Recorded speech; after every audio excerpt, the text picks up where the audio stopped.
야, 7만원짜리가 무슨. 다이버 시계인 척 하지 마. 멈춰! 멈춰! 최근 국내에서 카시오의 시계 중 가장 큰 인기몰이를 한 제품은 단연 MDB106, 일명 흑새치일 겁니다. 카시오라는 명성에 걸맞게 안정적인 시계 성능과 가장 기본에 충실한 다이버 디자인, 그리고 커피 몇 잔을 아끼면 살 수 있는 가격 등 비단 시계 팬들이 아니더라도 하나쯤 구매하고 싶은 생각이 들 정도로 매력적인 시계로 정평이 나 있습니다. 그런 흑새치 시리즈가 작년 청새치라 불리는 MDB106B와 금새치로 불리는 MDB106G를 출시했었습니다. 안타깝게 국내에서 동시 출시는 하지 않아서 이베이 등을 통한 직구만 가능했었다가 10만원이 넘는 가격대로 국내에서 판매가 되기도 했습니다. 그러다가 최근 10만원 미만으로 국내 쇼핑몰에 풀리기 시작하면서 저도 구매를 해봤습니다.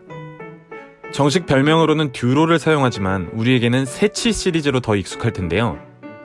이 새치 시리즈에 대해 간단하게만 살펴보고 바로 본론으로 들어가죠. 새치 시리즈는 MDB 100번대에 속해 있는 제품들입니다. MDB 100부터 MDB 107번까지 제품군이 속해 있고 대부분의 모델이 단종이라서 사실상 106번과 107번만 신품으로 구매가 가능합니다. 100번부터 105번까지는 해외 구매나 중고장터에서 가끔 매물이 보이기도 하고요. 106번은 국내 구매가 가능하고 107번은 아직 해외 구매만 가능합니다. 106번과 107번은 각각 3가지 색상 옵션이 있기도 하고요. 이 새치 시리즈의 특징은 정통적인 다이버 시계 디자인과 기능에 충실하다는 점이 가장 대표적입니다. 그래서 카시오의 전문 다이버 시계 라인업에 속한다고 표현하는 사람들도 많습니다. 또 107번을 제외한 모든 제품에는 흑새치라 불리는 이 어류 그림이 그려져 있다는 점도 특징입니다. 흔히 10만원 미만의 다이버 시계들은 모양만 다이버 시계인 경우가 있는데 새치 시리즈들은 다이버 시계로서의 정체성을 강하게 보이고 있고 국내외 리뷰나 후기를 보면 거의 모든 제품들이 온통 호평일색이기도 합니다. 이야기가 길었는데 저는 MDB106G 금새치 모델을 구매했습니다. 이 모델을 구매한 건 여러 가지 이유가 있는데요. 저는 성능보다는 가격과 디자인 때문에 선택했었습니다. 그리고 지금부터 이 시계에 담긴 많은 이야기들을 시작해보도록 하겠습니다. 각각의 사이즈들은 다음과 같습니다. 워낙 유명하고 또 수치를 보셔서 아시겠지만 결코 작은 사이즈의 시계는 아닙니다. 실제로 느껴지는 사이즈와는 별개로 일단 큰 사이즈의 시계입니다. 이 사이즈는 많은 분들이 지적하는 이 시계의 가장 큰 특징이자 단점이기도 한데요. 만약 42mm까지 정도만 작았더라면 이 시계는 적어도 국내 저가 다이버 시계 시장에서는 따라올 수 없는 판매량을 보였으리라 생각합니다. 불행 중 다행인 건 그렇게 크게 보이지는 않는다는 점입니다. 검은색 다이얼이라는 점이나 인덱스와 핸즈들이 큼지막하기도 하고 은색, 금색, 검은색 등 색상 조합이 다채로운 편이라서 사이즈를 분산시켜 보이는 효과가 있기도 합니다. 저뿐만 아니라 많은 분들이 43mm에 대해서는 그렇게 크게 느껴지지 않는다고 하죠. 이 사이즈의 장점이 있기도 한데요. 일단 큰 사이즈니만큼 손목에 안정적으로 놓여있다는 느낌도 들고 다이버 시계들은 아무래도 외부에 노출되어 있어야 하니까 존재감을 표현하기에 좋습니다. 다른 시계들과 비교하면 이 정도고요. 17cm의 남성 손목에는 이 정도, 또 14.5cm 여성 손목에는 이 정도입니다. 저는 덩치가 있는 편이라서 방간이라 불릴 정도는 아니었는데 저보다 손목이 가늘고 덩치가 작은 분들은 시계가 튀어 보일 것 같기도 합니다. 두께는 약 13mm입니다. 막 얇은 두께는 아니지만 그렇다고 막 두껍지도 않습니다. 사이즈와 비례해서 두껍지 않은 것 같다는 생각이 들기도 하는데요. 뭐 어쨌든 한 덩치 해보입니다. 이것도 다른 시계들과 비교해보죠. 스트랩을 포함한 무게는 94g입니다. 이게 약간 무겁게 느껴집니다. 사이즈가 크니까 무거운 건 어찌 보면 당연한 얘기인데 착용하고 있다 보면 무게감이 꽤나 느껴집니다. 이건 제 느낌이지만 무게중심이 약간 위쪽에 있는 것 같기도 해서 무게감이 꽤나 실체감 있게 다가오고 또 가벼운 오토매틱 시계를 차고 있는 것 같은 느낌도 듭니다. 메탈 줄질을 하시면 더 무거워지겠고요. 러그는 이렇게 생겼습니다. 특별한 부분은 없지만 일본 시계들이 보통 러그가 짧고 뚱뚱한 것에 비하면 이 시계는 상대적으로 그렇게까지 짧아 보이진 않습니다. 마냥 슬림하고 길다라고 표현하기도 어렵지만 전반적으로는 비율이 좋아 보이죠. 측면에서 보면 약간 휘어있는 것을 볼 수 있습니다. 케이스 정면은 브러쉬 처리가 되어 있고 측면은 폴리싱 처리가 되어 있습니다. 보통 10만원 미만의 시계 마감들을 보면 알루미늄 깡통같이 어설픈 처리가 되어 있는 시계들이 흔한데 이 시계는 카시오의 시계답게 좋은 마감이 되어 있는 걸 보실 수 있죠. 특히 러그의 이런 부분을 보면 꽤나 신경 쓴 티가 납니다. 디자인 전체를 두고 보면 서브마리너나 요트마스터의 영향이 느껴진다는 평들도 있는데 그런 부분이 있기도 하고 또 아닌 부분이 있기도 합니다. 디자인에 대한 제 생각을 좀 정리해보면 골드 포인트를 제외하고 가장 교과서적인 다이버 시계라는 생각입니다. 디자인적으로 특별히 모난 부분도 없고 가장 정통적이고 전형적인 다이버 시계 디자인이라는 생각입니다. 그래서 많은 분들이 구매하는 건가 싶고 저는 아무래도 시계를 많이 모으고 있으니까 다른 시계들과의 차별성을 위해서 색깔 포인트가 있는 이 모델로 구매를 해본 겁니다. 선택지가 꽤 많으니까 취향에 맞는 디자인이나 색상을 찾으시면 되겠습니다. 글라스는 케이스보다 미세하게 튀어나와 있는 평평한 미네랄 글라스입니다. 당연히 저렴한 가격 때문이겠지만 이 시계를 진지한 다이버 시계로 사용하시는 분들도 많아서 의외로 적절한 선택일 수도 있겠습니다. 검색을 해보면 흑색치용 사파이어 크리스탈 파츠나 또 보호 필름도 판매되고 있으니까 필요하신 분들은 따로 구매하시면 되겠습니다. 다이얼은 검은색이고 과하지 않게 선레인 처리가 되어 있습니다. 선레인은 호불호가 약간 있는 것 같은데 이 시계는 다이얼 면적이 넓어서 아마 없었다면 좀 밋밋하지 않았을까 생각이 들기도 합니다. 그리고 선레인은 적당한 고급감도 줄 수 있죠. 어찌됐든 덕분에 검은 다이얼임에도 거울 효과가 적어서 좋았습니다. 부착식 인덱스는 여러가지 모양들이 섞여 있습니다. 생각보다 복잡해 보이지 않고 인덱스를 가까이서 보면 이렇게 입체감 있게 처리가 되어 있습니다. 저가형 시계들이 인덱스 테두리와 야광 마커들의 비율이 종종 어긋나 있는 것에 비해서 이 시계는 제법 잘 마감되어 있는 게 눈에 들어옵니다. 사이즈도 큼직하고 다이얼과 대비되는 색깔들이라서 시인성과 가독성 모두 좋은 편입니다. 다이얼의 바깥쪽에는 분단위 마커들이 표기되어 있어서 가독성도 좋고 사이즈를 좀 작아 보이게 하는 효과도 줍니다. 근데 이 인덱스 마감은 뽑기 운이 좀 적용되는 걸로 보입니다. 이렇게 정렬이 잘 맞는 시계도 있고 아닌 시계들도 있더라고요. 후술하면서 나올 여러가지 지적사항들에 대해서 다른 리뷰들을 보게 되면 이런 언급이 없는 경우가 있습니다. 이게 아무래도 저가 시계니까 검수 과정이 좀 느슨할 거고 그래서 발생하는 문제들 같은데요. 전반적으로 뽑기 운이 필요한 시계입니다.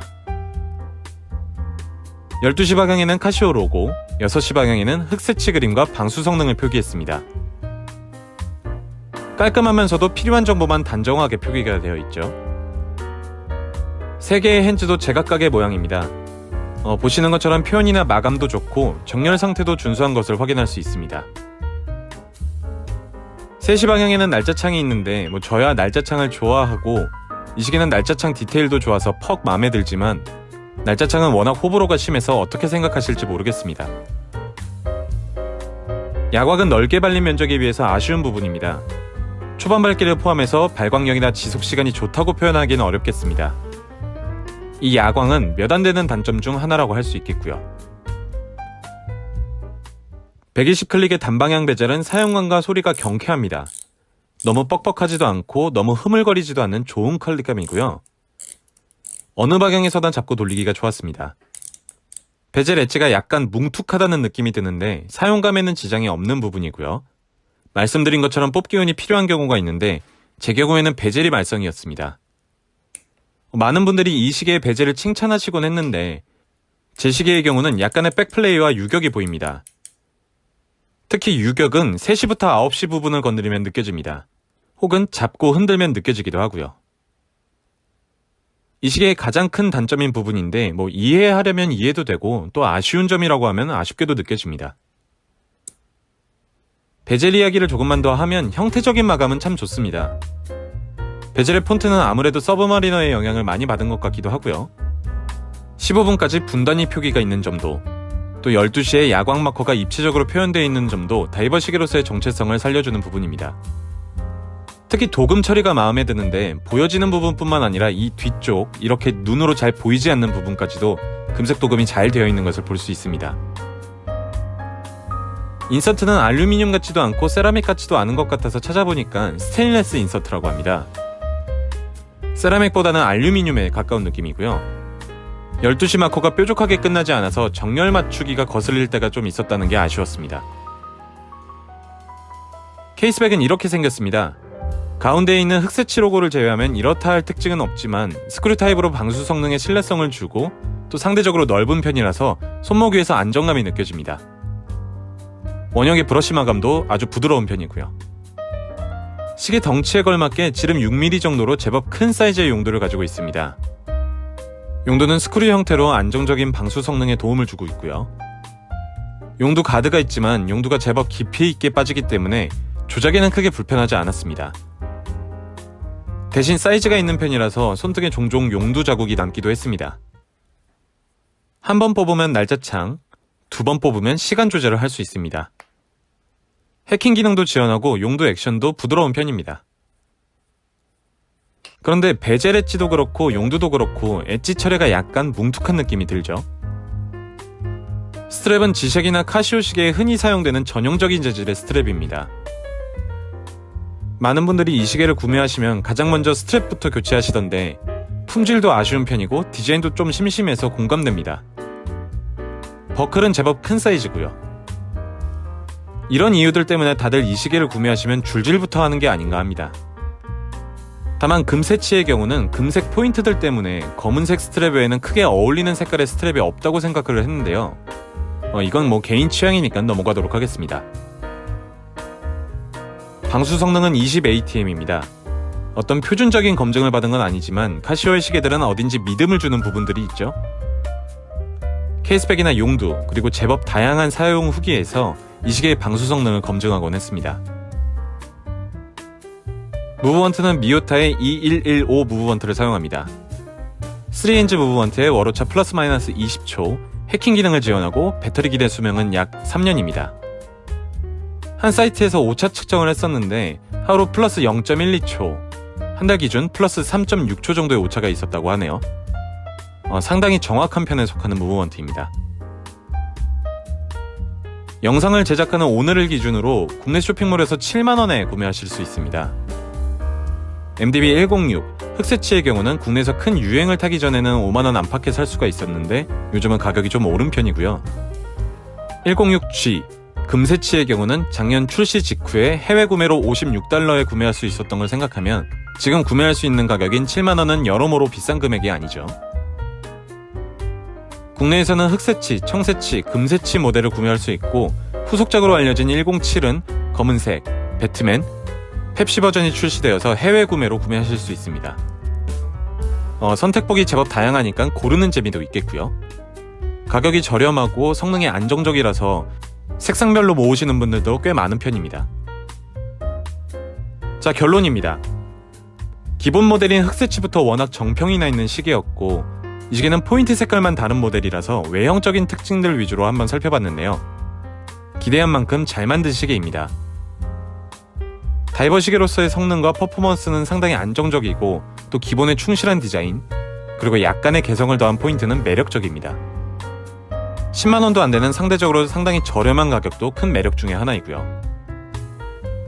단점이라고 할 수 있는 사이즈는 좀 어쩔 수 없는 부분이고 제 시계의 경우 나타난 베젤 액션 같은 문제 혹은 뽑기운이 필요한 아쉬움 같은 것들이 있긴 하지만 가격을 생각하면 충분히 설득적이지 않을까 합니다.